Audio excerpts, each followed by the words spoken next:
이사야 이야기는 어디 있냐면 우시야 왕이 요 중간쯤에 있고 그 다음에 이제 우시야 다음에 요담, 아하스, 히스기야까지 이렇게 이제 4대 왕에 걸쳐서 이사야가 활동하게 되는데요.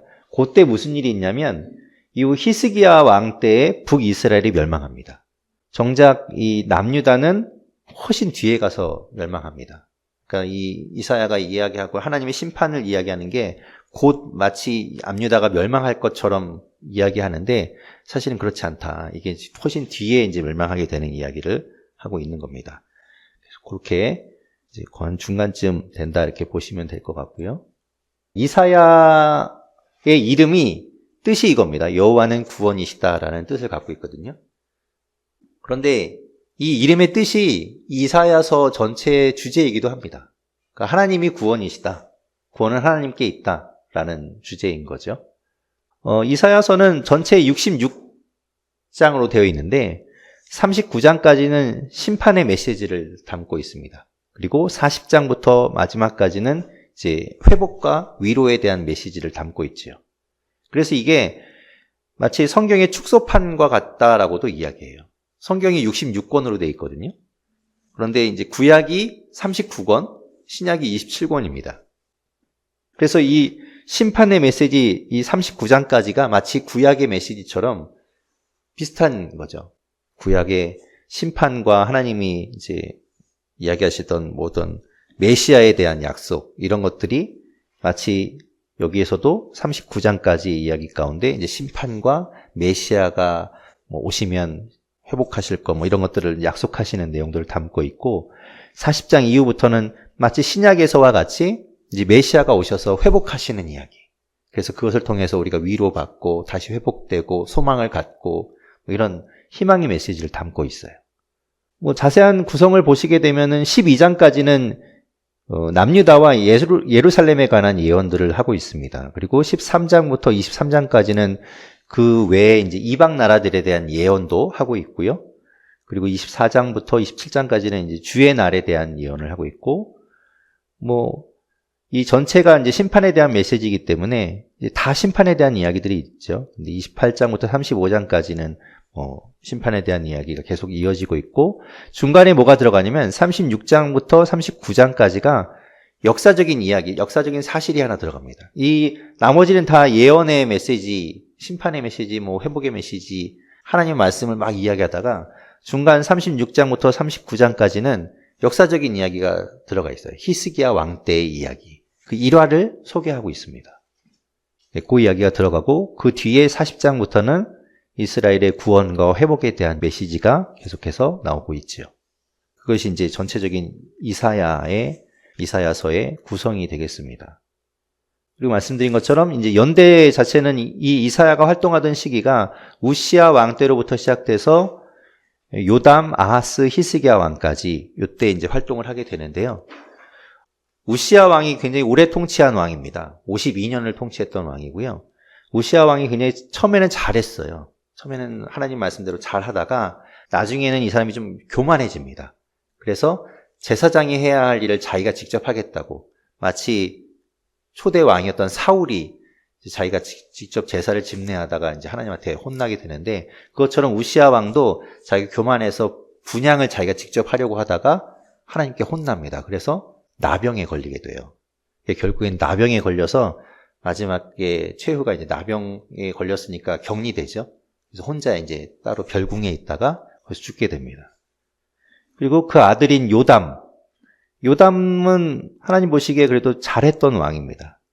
선하게 잘했던 왕인데, 요담이 이제 성전을 좀 이렇게 수리하는 것도 하고 하나님 보시기에 너무 괜찮은 왕이었죠. 그런데 그 아들인 아하스 왕이 굉장히 악한 왕입니다. 아하스 왕이 굉장히 악한 왕이라서 자기 자식을 인신제사로 드리기도 하고 이랬던 왕이에요. 하나님이 정말 극도로 싫어하시는 그 일들을 했던 왕입니다.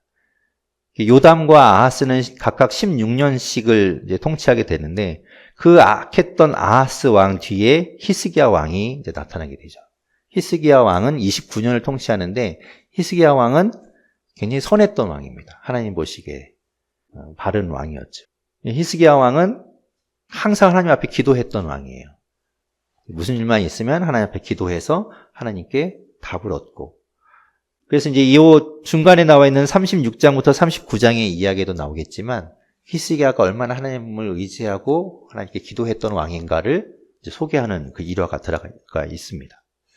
이때 당시에 이제 이사야가 활동했던 것이고, 이 히스기야 왕 다음에 어떤 왕이 이제 되냐면 므낫세라는 왕이, 그 아들, 히스기야의 아들인 므낫세가 왕이 되는데, 이 므낫세 왕이 또 악한 왕입니다.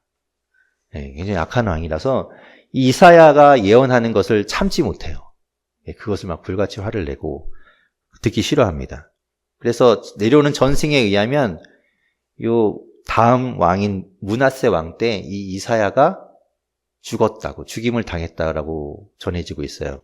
특징이 이제 선지서입니다. 이제부터 이어지는 이야기는 선지서의 이야기예요. 선지자들이 기록한 글입니다. 그런데 이 선지서는 대선지서와 소선지서로 나누게 되는데요. 대선지서가 우리 성경에 보시면 이제 이사야, 예레미야 애가, 그리고 에스겔, 다니엘, 요 5권. 요거를 이제 예레미야 애가 같은 경우에는 짧긴 하지만 예레미야서에 붙여서 생각을 하기 때문에 요 5권은 대선지서에 들어갑니다. 왜 대선지서인가 하면 뭐 그분들이 굉장히 뛰어난 선지자라서가 아니라 분량이 많기 때문에 대선지서로 이야기합니다. 양이 많죠. 이사야도 그렇고 예레미야도 굉장히 분량이 많습니다.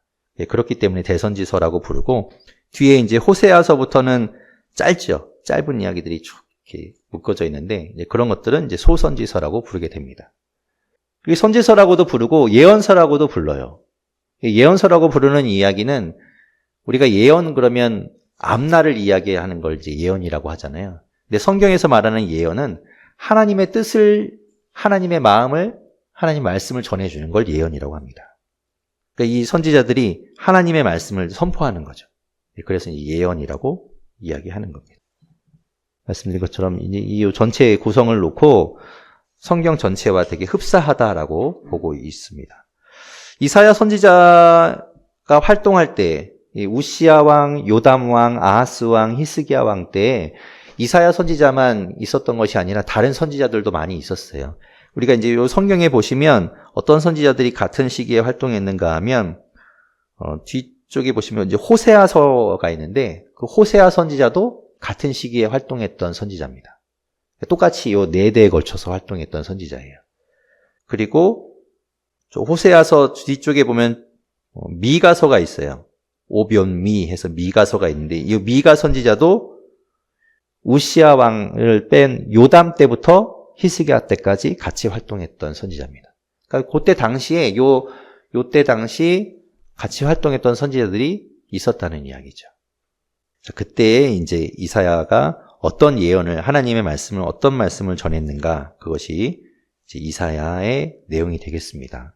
네, 1장 1절은 제가 말씀드린 것처럼 이제 이사야가 활동하던 시기를 이야기하고 있죠. 전체 이사야의 표제라고 부를 수 있겠습니다. 이사야가 활동하던 시대를 이야기하고 이사야가 누군지를 이야기합니다.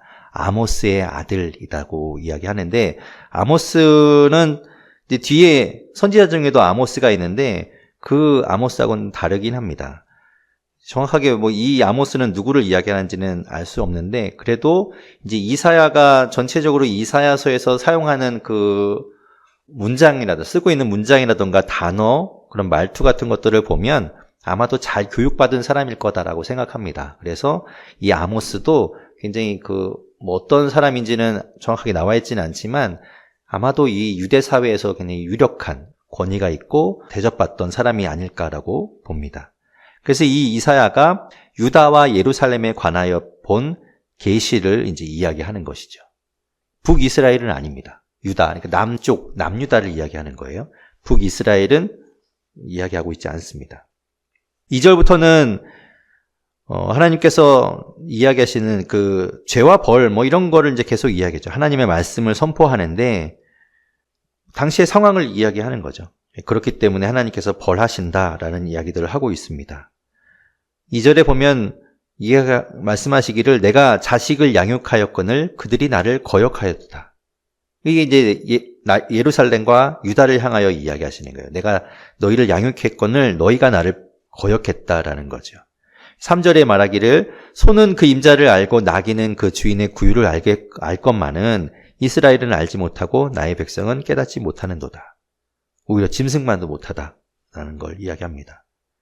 그래서 4절에 그 유다와 예루살렘을 향하여 이렇게 말씀하시죠. 비유적으로 범죄한 나라, 그리고 허물진 백성, 행악의 종자, 행위가 부패한 자식이다 라고 비유로 말씀하십니다. 왜냐하면 그들이 여호와를 버리며 이스라엘의 거룩한 이, 바로 하나님을 이야기합니다. 이사야서에서 자주 등장하는 표현이에요. 이사야의 어떤 대표적인, 이사야가 잘 쓰는 표현이 바로 이겁니다. 이스라엘의 거룩한 이 라는 말을 잘 씁니다. 하나님을 표현할 때 이렇게 표현해요. 하나님을 만홀히 여기며 멀리하고 물러갔다라고 이야기하지요. 만홀히 여긴다는 것은 업신여긴다라는 말입니다. 하나님을 업신여기고 하나님을 떠나서 하나님으로부터 떠났다라고 이야기하는 거죠. 그렇기 때문에 이제 심판을 받게 되는 걸 이야기해요. 자, 그런데 이제 9절에 보면 그렇게 이스라엘이, 유다가, 예루살렘이 하나님 앞에 하나님을 버리고 패역하게 굴고 범죄하였고 이래서 심판을 받아야 함에도 불구하고 하나님께서 9절에 뭐라고 말씀하시는가 하면 만군의 여호와께서 우리를 위하여 생존자를 조금 남겨두었다라고 이야기해요. 만약 그들이 없었다면 우리가 소돔과 고모라처럼 다 멸망했을 거라는 거죠. 처음에 창세기에서 보면 아브라함이 소돔을 멸하기 위해서 가는 그 하나님의 사자들을 만나죠. 그래서 잘 대접하잖아요. 그리고서 이제 이야기하죠. 이제 그 사자가 소돔 땅을 멸하러 간다. 거기를 보러 간다라고 했을 때 이 아브라함이 이야기하죠. 거기 의인이 있으면 어떻게 하시려고 그럽니까? 거기 50명이 있으면 그들도 함께 멸하시렵니까? 근데 이제 계속 줄어들다가 그 10명의 의인이 없어서 결국 멸하지 않습니까? 그것처럼 그 의인이 없으면 멸해지는 거예요. 그런데 9절에 보면 생존자가 있다는 거죠. 그 생존자가 있었기 때문에 망하지 않았다.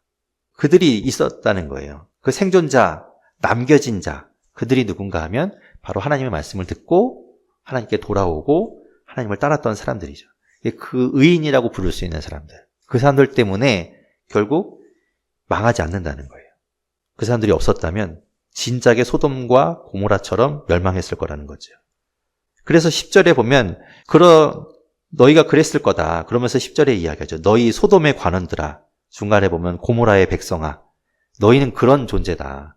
너희가 그런 생존자, 의인이 없었으면 너희 진작에 그렇게 됐을 거야 라고 이야기하시는 거예요.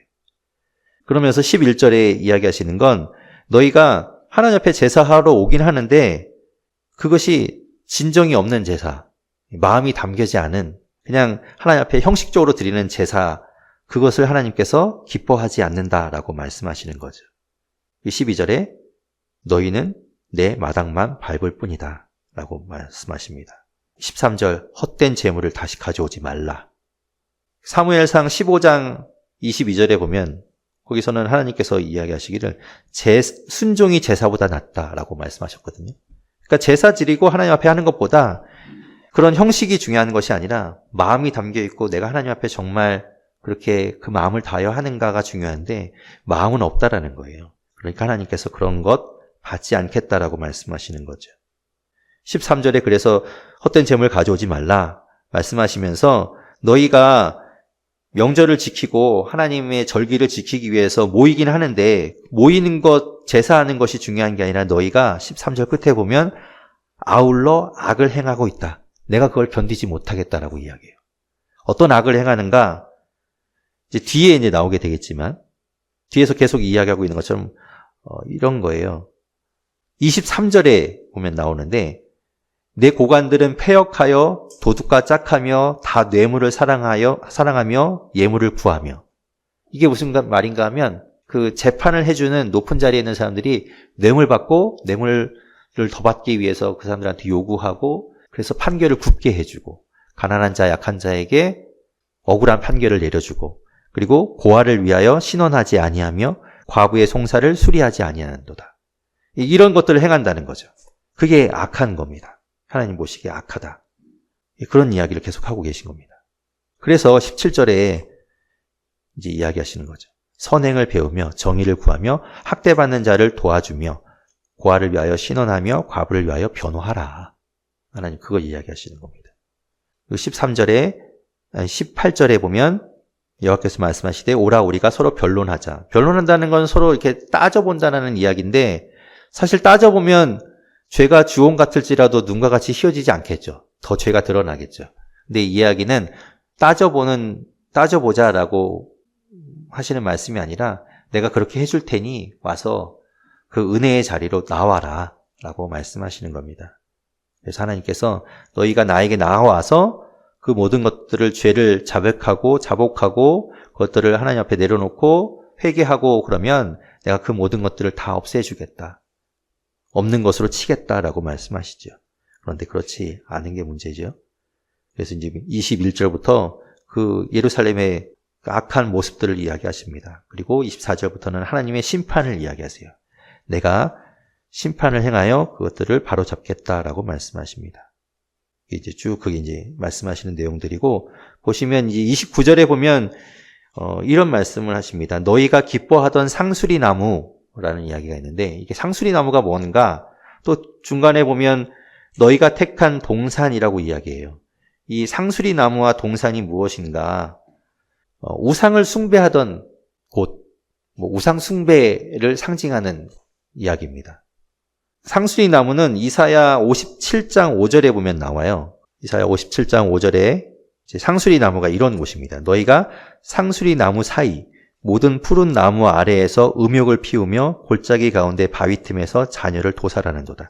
그러니까 이게 이 상수리 나무라는 것이 그러니까 그렇게 우상을 섬기고 거기서 제사하고 이런 곳이라는 거죠. 그 상수리 나무가 이제 그늘을 만들어 주니까 그 아래에서 이제 예전에 우리나라도 왜 큰 동네에 큰 나무 아래서 왜 제사 지내고 막 그런 거 하잖아요. 그런 것처럼 그런 상징인 것이죠.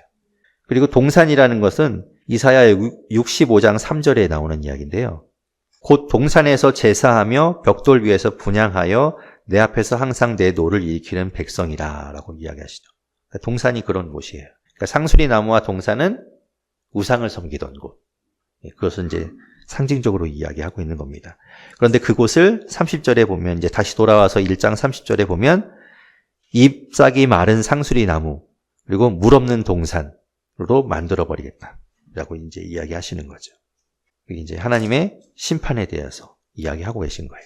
이 장도 이제 계속해서 이어지는 내용인데 보시면 2절에 그런 얘기하죠. 말이래라고 이야기합니다. 말일은 마지막 때를 이야기해요. 마지막 때라는 건 뒤에 나오는데 12절에 보면 만군의 여호와의 날, 그런 날과 같은 거죠. 심판을 하시는 하나님께서 최종 심판하시는 날, 메시아가 이 땅에 오는 날, 그런 겁니다. 그날에 여호와의 전에 산이 모든 산 꼭대기에 굳게 설 것이요 모든 작은 산 위에 뛰어나리니 만방이 그리로 모여들 것이다. 그래서 하나님께서 이제 회복을 이야기했어요. 그때가 되면 심판의 날이기도 하지만 그날은 회복의 날이기도 한 거예요. 그래서 4절에 보면 이제 이런 이야기를 하시는데 그날은 평화의 날이라는 걸 선포하십니다. 다시는 이 땅에 전쟁이나 싸움이나 그런 것들이 그치고 평화가 있게 되는 날을 이야기하지요. 그래서 보면 무리가 그들의 칼을 쳐서 보습을 만들고 이제 더 이상 칼과 창 같은 것 전쟁에 쓰이는 것들이 필요 없으니까 보습, 쟁기의 날, 그 보습을 만들고 창을 쳐서 낫을 만들고 그래서 이제 다시는 칼이 필요 없고 창이 필요 없는 전쟁이 필요 없는 평화의 날을 하나님께서 만드시겠다라고 말씀하십니다. 그런데 사실 이제 그건 이제 하나님께서 이제 나중 일을 이야기하시는 거고 회복을 약속하시는 건데 5절부터 보면 이제 그렇지 않은 실상은 이제 다시 현실로 돌아오면 현실에서는 우상 숭배하고 있는 모습들을 보여주죠. 7절에 보면 그 땅에는 은금이 가득하고 보화가 무한하며 그 땅에는 마필이 가득하고 병거가 무수하며 이 얘기가 무슨 얘기인가 하면 우시야 왕 때가 52년을 통치하게 되는데 이때가 굉장히 잘 살았을 때입니다. 그러니까 7절에 얘기하는 것처럼 이렇게 많은 부를 누리고 있었어요. 그런데 사람들이 부를 누리니까 어떡합니까? 8절에 보면 우상도 가득하더라는 거죠. 그래서 자기 손으로 만들고 자기 손가락으로 만든 것을 경배하더라. 그런 현상이 벌어진 겁니다. 그래서 하나님께서 이제 심판하시기로 하신다라는 이야기를 하고 있는 거죠. 그게 이제 뒤에 이어지는 이야기고, 그래서 결국에는 22절에 있는 게 이제 결론처럼 이야기하는 겁니다. 너희는 인생을 의지하지 말라. 그의 호흡은 코에 있나니. 결국 사람은 이 코에서 숨 쉬는 것으로 사는 존재, 그런 존재라는 걸 이야기하는 거죠. 그의 호흡은 코에 달려 있다. 3장에서도 이제 유다, 예루살렘에 대해서 하나님께서 심판을 말씀하시는 내용들이 나옵니다. 3장에서 보면 3장 1절에서 말씀하시기를 예루살렘과 유다가 의뢰하며 의지하는 것을 제하여 버리겠다. 심판의 날에 그렇게 하겠다는 거예요. 그러면 이 사회에 대해서 심판하는 것이고, 그래서 그들이 의지하는 것들, 뭐 용사, 전사, 재판관, 이 모든 것들을 다 그리하신다라고 말씀하시죠. 그것 때문에 이 사회의 질서가 다 무너져 내립니다. 그래서 5절에 보면 4절에도 나오는데, 그가 또 소년들을 그들의 고관으로 삼고 아이들이 그들을 다스리게 하시리니 백성이 서로 학대하며 각기 이웃을 잔해하며 아이가 노인에게, 비천한 자가 존귀한 자에게 교만할 것이며, 뭐 이렇게 이제 이야기하죠. 아주 처참한 상황이 될 것을 이야기하시고 계세요. 그러니까 이게 이제 이 상황이 나중에 이스라엘이 멸망할 때, 바벨론에 의해서 멸망당할 때 이제 이런 현상들이 나지요, 실제로. 그래서 뭐 완전히 처참한 몰골이 됩니다. 그런 상황을 단적으로 6절에 이렇게 이야기해요. 이 얘기가, 사람이 자기 아버지 집에서 자기의 형제를 붙잡고 말하기를 내게는 겉옷이 있으니, 너는 겉옷이라도 있으니 너는 우리의 통치자가 되어달라 라고 이야기하는 거예요. 그 얘기는 겉옷 하나만 있어도 통치자가 될 수 있는 그런 처참한 상황이 된다는 거죠. 다 무너지고 다 없어지는 상태가 되기 때문에. 그런데 그 형제가 뭐라고 얘기합니까? 7절에 보면 그가 소리를 높여 이르기를 나는 고치는 자가 되지 아니하겠노라. 내 집에는 양식도 없고, 난 양식도 없고 의복도 없다 라고 이야기하면서 나를 통치자로 삼지 말라 라고 이제 이야기한다는 거죠. 아주 처참한 상황이 되는 걸 이야기하고 있는 거예요. 왜 그렇게 하시는가? 8절부터 그 심판하시는 이유에 대해서 이야기하시죠. 8절, 9절에, 8절에 보면 예루살렘이 멸망하였고 유다가 엎드러졌음은 그들의 언어와 행위가 여호와를 거역하여 그의 영광의 눈을 범하였습니다. 그렇기 때문에 심판을 받는다라는 이야기를 합니다. 그리고 13절부터는 백성들의 고관들에게 하나님께서 심판하실 것을 15절까지 이야기하세요. 그들이 백성들을 짓밟고 가난한 자의 얼굴에 맷돌질하며 라고 이야기하면서 그들을 아주 무자비하게 착취하고 아주 쥐어짜는 그런 모습들을 보면서 하나님께서 그들을 심판하겠다라고 말씀하시는 거죠. 그리고 16절부터는 이제 시온의 딸들로 비유되는 유다 사회에서 가진 자들, 소위 말하면 좀 부자라고도 할 수 있고요. 어쨌든 그 가진 자들이, 그들이 16절에 보면 교만하여 느린 목을 하고 있고, 교만하고 정을 통하는 눈으로 다니며 아기작거려 걸으며 라는 거는 되게 막 빠르게 바쁘게 왔다 갔다 막 이렇게 하는 걸 이야기해요. 그리고 발로는 그 쟁쟁한 소리를 낸다라는 게 그 밑에 이렇게 뭘 달아갖고 딸랑딸랑 소리를 내면서 다니는 걸 이제 비유적으로 이야기합니다. 그러니까 뭐 탐욕과 어떤 허세, 쾌락 이런 것을 쫓아서 막 분주하게 쫓아다니는 그런 모습들을 이야기하는 거죠. 자, 그런 그 시온의 딸들, 가진 자들에게 하나님께서 17절에 어떻게 하시는가 하면 정수리에 딱지가 생기게 하고 그들의 하체를 드러내서 그들에게 치욕을 주고 수치를 당하게 하겠다라고 말씀하시는 거죠. 그리고 18절부터 23절까지는 그들이 치장하고 장식하고 있는 모든 그런 거칠에 그들이 추구하고 있던 그것들을 다 걷어내겠다는 거예요. 다 제하여 버린다. 그런 것들을 이제 하나님께서 말씀하고 계시죠. 그게 4장 1절까지 이어집니다. 그래서 그렇게 이제 다 모든 것들, 그들이 막 쫓던 그 쾌락, 사치 이런 것들을 하나님께서 제하여 버리시고 아주 그들을 황폐하게 만들어버린다라고 말씀하시면서 그것이 4장 1절에 가면 뭐라고 말씀하시는가 하면 그날에 7 여자가 한 남자를 붙잡고 말하기를 우리가 우리 떡을 먹으며 우리 옷을 입으리니 다만 당신의 이름으로 우리를 부르게 하여 우리가 수치를 명하게 하라 하니라. 이 이야기는 뭔가 하면 7 여자가 한 남자를 붙잡고 자기를 아내로 거두어 달라라고 이야기한다는 거예요. 그러니까 지난 주일에도 말씀드렸지만 여인들은 남편이 없으면 살 수가 없어요. 그러니까 살기 위해서 한 남자라도 붙들려고 하는, 그렇게 처참해지는 것을 하나님께서 이야기하고 계시는 거죠. 살려달라는 그런 애원을 하고 있다라는 그런 이야기인 거죠. 4장 2절부터 6절까지의 내용은 하나님께서 이제 그 예루살렘을 청결하게 하실 때, 예루살렘을 정화하실 때 이렇게 하시겠다라고 말씀하시죠. 2절에 보면 그날에, 이제 그때가 되면, 그날이 되면 여호와의 싹이 아름답고 영화로울 것이요. 이 여호와의 싹이라는 것은 메시아를 이야기합니다. 그러니까 메시아가 이 땅에 와서 그 메시아가 아름답고 영화로울 것이며, 그 땅의 소산이라는 것은 그 메시아가 새로 만드는, 새로 건설하는 그 새로운 공동체를 이야기하죠. 그 싹이 메시아이기 때문에 그 싹으로부터 나오는 열매들, 소산들, 그것은 새로운 공동체를 이야기합니다. 그 새로운 공동체는 이스라엘의 피난자를 위하여 영화롭고 아름다울 것이며, 그리고 말씀드린 것처럼 이제 3절에 가면 시온에 남아있는 자, 이 남은 자라는 이제 남은 자 사상이라고도 하는데, 남은 자가 되게 중요해요.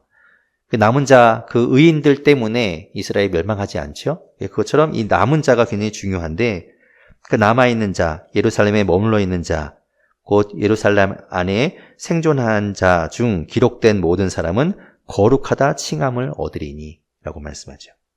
그리고 4절에 보면 주께서 심판하는 영과 소멸하는 영으로 시온의 딸들의 더러움을 씻기시며 예루살렘의 피를 그 중에서 청결하게 하실 때가 됨이라. 그때가 되면 예루살렘에서 그 모든 더러움을 씻기시고 청결하게 하시겠다라고 말씀하십니다.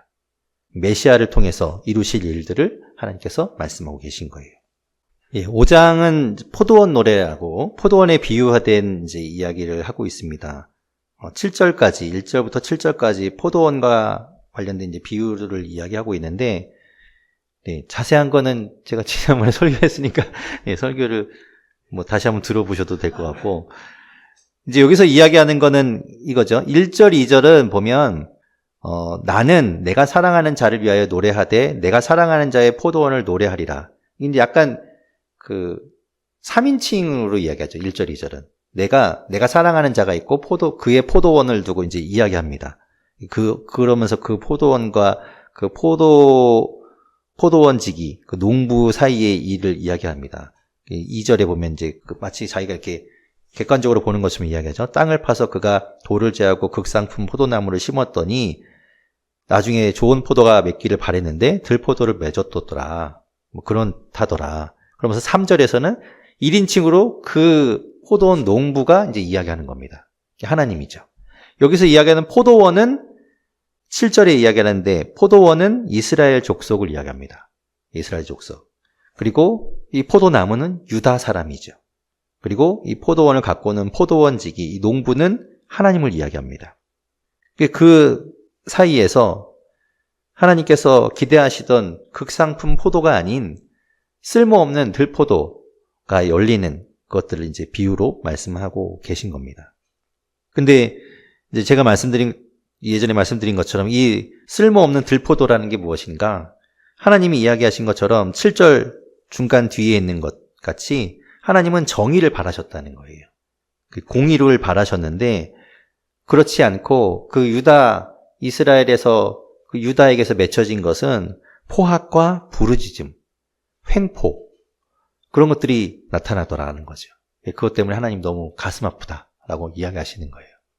내가 너희를 그렇게 가르쳤냐라는 거예요. 그렇게 하나님이 바라시는 건 그게 아닌데 너희가 그것을 모르고 어찌 그럴 수가 있느냐라고 말씀하시는 거죠. 그러면서 8절부터 이어지는 이야기는 8절부터 23절까지 이어지는 이야기 가운데는 하나님이 화 있을진저라고 말씀하시면서 6가지 죄에 대해서 질책하십니다.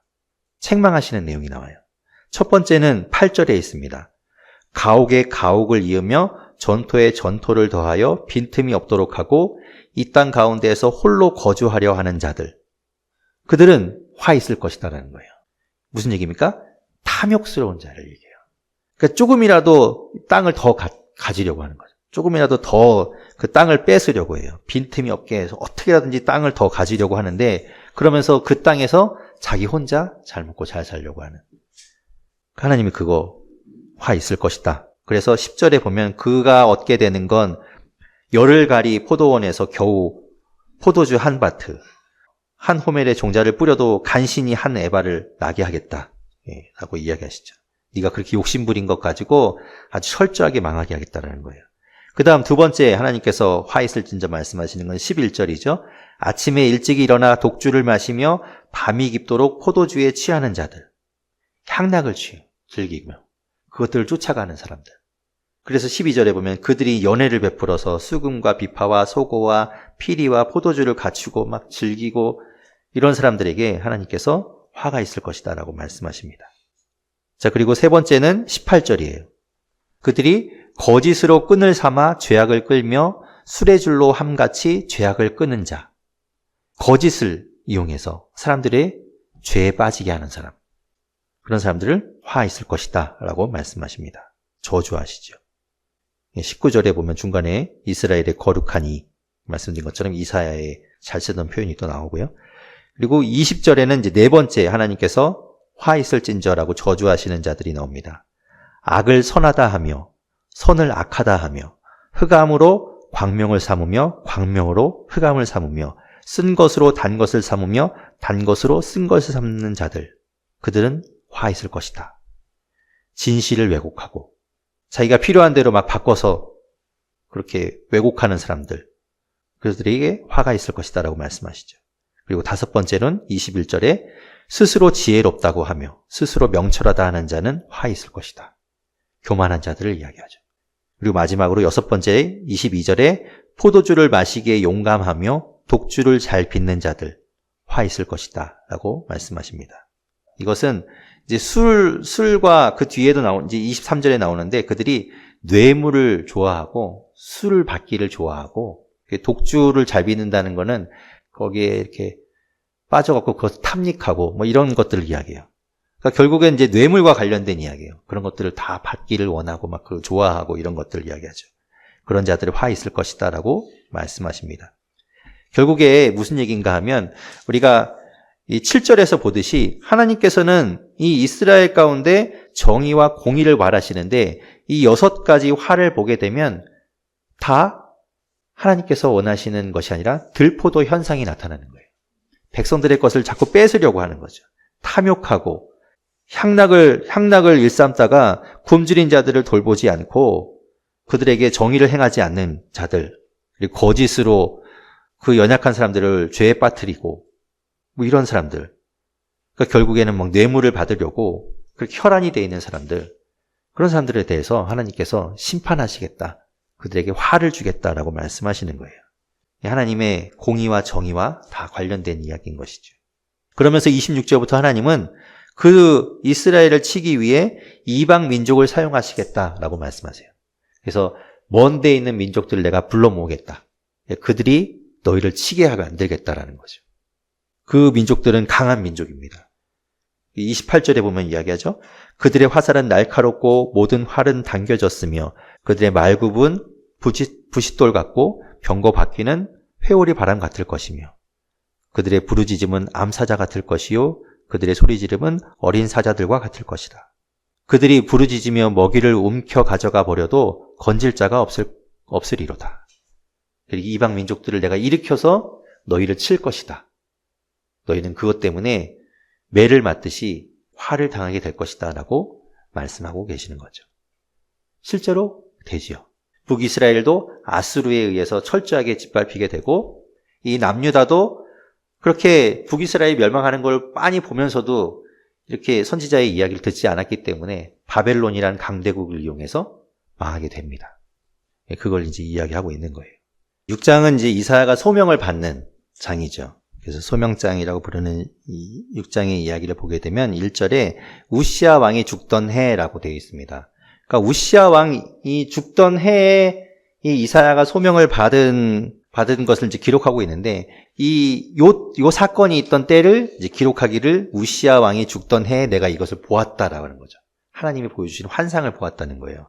어떤 환상을 보았는가 하면 1절에 주께서 높이 들린 보좌에 앉으셨는데 그 주님이 입으신 옷이 그 옷자락이 성전에 가득한 겁니다.